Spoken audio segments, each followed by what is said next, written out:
In the days of sailing ships, travelling by sea was a very hazardous affair. You could never be certain that you would get where you wanted. The ships, however big, could be shipwrecked by storms, sickness could break out. In some places there were pirates.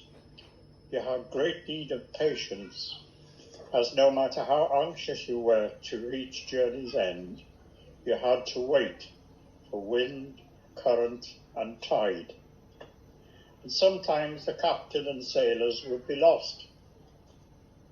One ship sailing to a South American country became lost.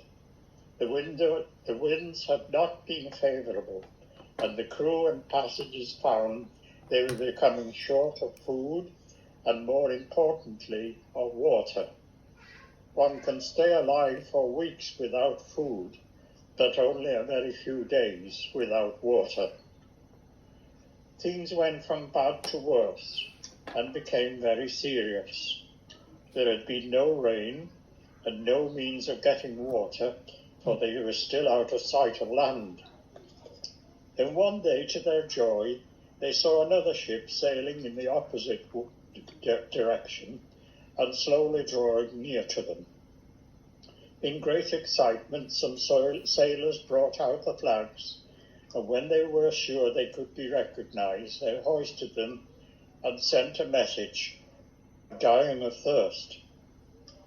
The other ship ran up some flags, and through a telescope the signalman read, "Dip it up, dip it up."